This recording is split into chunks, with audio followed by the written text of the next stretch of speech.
The Assange arrest could have implications for the recently completed special counsel investigation into Russian influence in the 2016 election. Chief Intelligence Correspondent Catherine Herridge has that part of the story tonight.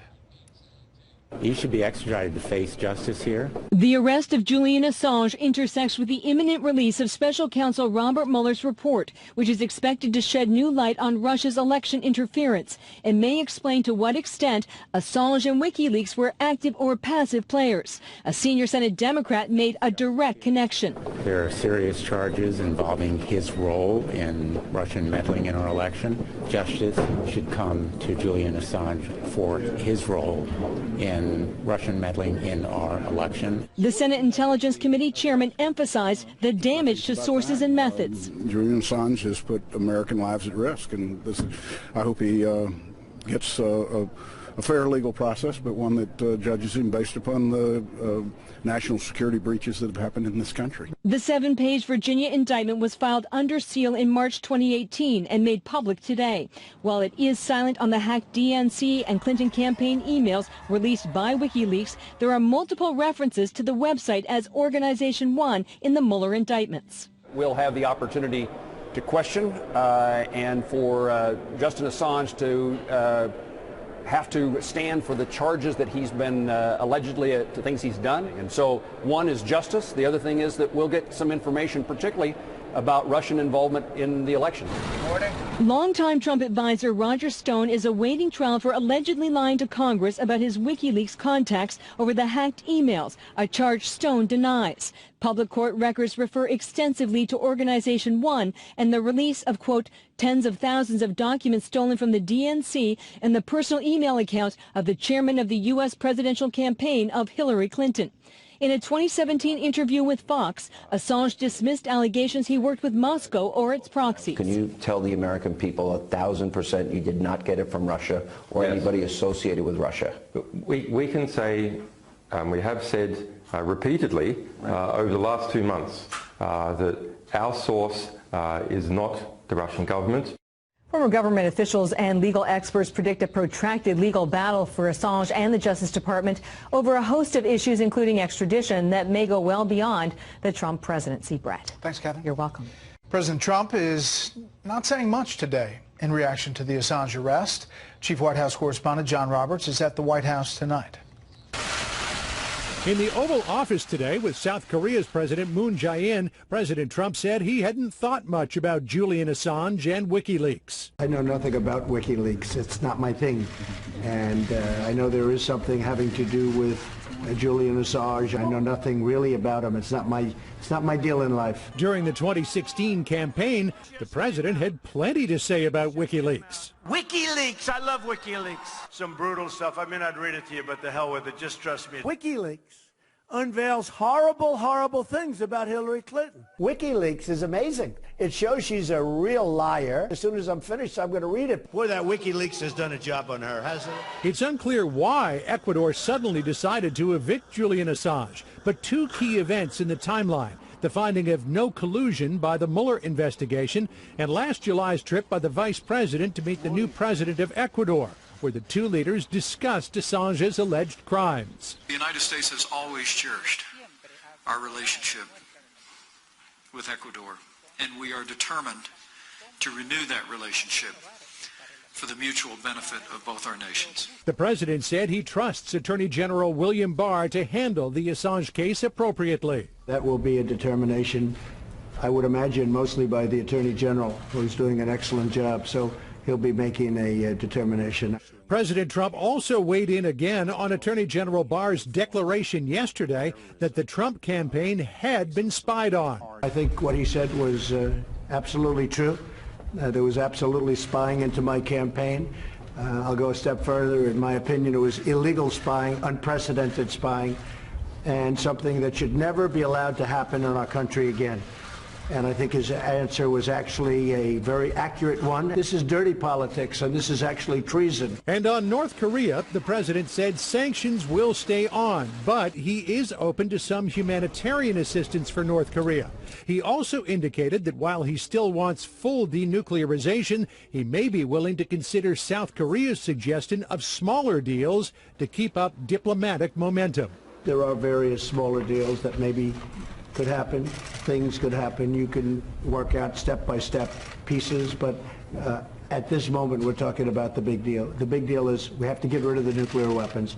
President Trump continues to hold out an olive branch to North Korean leader Kim Jong-un again today, talking about the economic potential of a North Korea without nuclear weapons, and being very specific to say a North Korea with Kim Jong-un as its leader.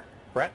John Roberts live on the North Lawn. John, thanks. Democrats are looking to pay for a lot of their stuff with, well, taxes on the wealthy, but at least they are saying they have to pay for that stuff. Is this the answer? Democratic strategist Zach Friend.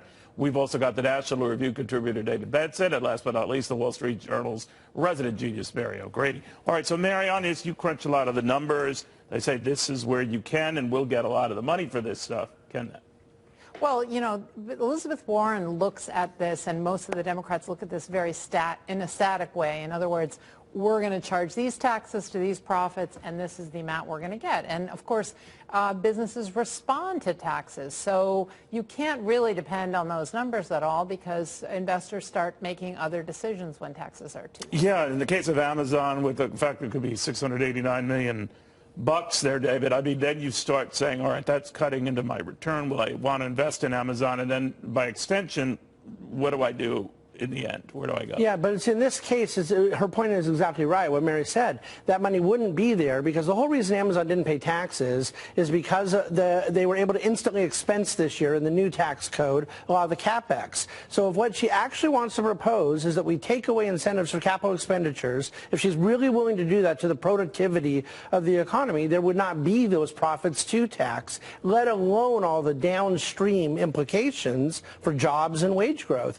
It's just completely unserious idea. All right, but again, one of the things I did point out is that, look, Bernie Sanders was famous for this in his last run, that he said he wasn't going to just tax the rich, he was going to bring it down a little to some of the middle class. So God bless him, he was saying for all his big plans, I've got to find a way to pay for it. Now, whether the math added up in his case a few years ago is just as questionable as what these candidates, whether it does today. But what do you think of the message that's being sent for a general election nominee, not the person who ultimately gets the nomination, where this is popular? I actually think that the fact that a number of the other candidates are hedging on this issue to some degree is very telling about how they view it in the general election, which is to say that you actually see them saying maybe Medicare for everybody that wants it, as opposed to Medicare for all. Maybe we shouldn't totally do away with the entire system. But with that said, the goalposts have moved in the Democratic primary. There's no question. Now it's really a litmus test that you have to sign on to this concept. And I think that campaigns are more value statements than they actually are the financial statements in many respects.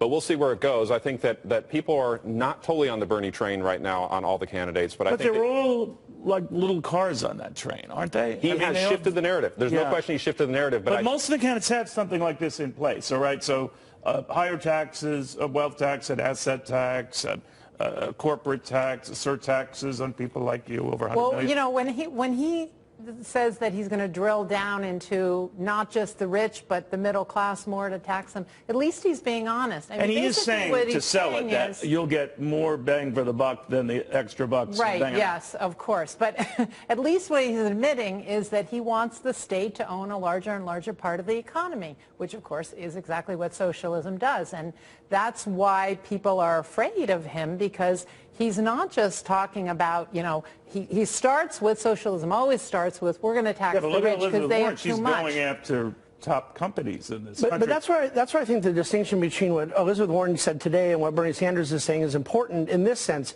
Republican conservatives like myself have been critical of them for not being serious about how they're going to pay for it. Right. But it has to be more than just that, because one of them will come up with something that involves paying for it. Very creative ways. I blame both sides for coming up with ways to spend more money. And, you know, raise more money for that spending, but not to pair that spending. Well, and so if he's serious, I mean, the last person who seriously said, I'm going to raise taxes on middle class to pay for something was Walter Mondale. Right. It didn't go well. You're giving away your age. As I was going to use that same example. Yes, right? But I really do think that we also, as Republican conservatives, speaking for myself, have got to point out that it doesn't work economically. It's not just about not paying for it. It's a misallocation of capital to pull that money from corporations that have a profit motive. This week, week is the first time I got to hear Bernie Sanders defend the profit motive. But, you know, you could look at it otherwise. You could make a credible case for this sort of thing if the economy was doing miserably, right? I mean, but we have record high employment levels of virtually every major key demographic group in the country. And we have an economy that's, you know, doing okay. So do you want to disrupt that now and with some outlandish talk along the way? I think that there's two parts to that. One of them is that we should be realistic and say that this wouldn't pass. Right? I mean, it's not going to get through both houses. People always make those assumptions. I really don't feel that it really has a high likelihood of passing. But the more important thing is that I don't think the economy is working for everybody. The numbers show exactly what you're saying, but the amount of economic insecurity that people feel throughout this country is very real. There's always been economic insecurity. But I think, do you think there's as much as there was before? And I'm not pinning it to any president, any party, any time, but the numbers are the numbers, whether people like President Trump or not. I mean, these are fairly good economic times. These are strong market times.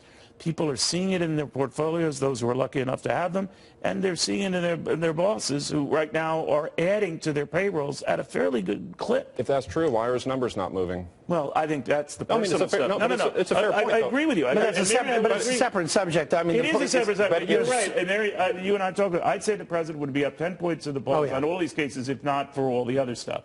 But on the economic stuff, well, I think it's true that Bernie Sanders is going after the middle class. Elizabeth Warren says, no, I'm only going after rich corporations. But what they have in common is what all socialists have in common, which is that they hate capitalists, but they love capital, and they are salivating about this money. Well, okay, it polls well, right? But they like a big state, and they want money. And she's talking about taxing these corporations, but she's just salivating about this $1 trillion she sees out there. I mean, capital they believe, can move, right? Were you worried that Democrats advocating that capital moves? Yeah, no, I think that's right. I think the point you're raising, Mary, is spot on. So Medicare for All polls well, but not when you drill down into the details, when you talk about some of the taxation components of it. So that's why I think... Have you hooked up with anybody? I haven't hooked up with anybody yet. Yeah, I think Who are you close to hooking up with? Well, I mean, I have a personal relationship with some of the candidates just from my history, but I'm not aligning myself with anybody right now. But I've got to say this, that I don't think that Barack Obama would get through the 2020 primary. Well, he's warned about this. I think he's exactly right. I think the circular firing squad comment he made is spot on. I think that this is the one. I think this is a very winnable race for Democrats, and we might still find a way to not win it based on some of the things that we're doing. Grab defeat from the jaws of victory. It does feel appropriate, because I remember feeling that way in some of the primaries Republicans have had in recent times, that Ronald Reagan wouldn't have been able to get through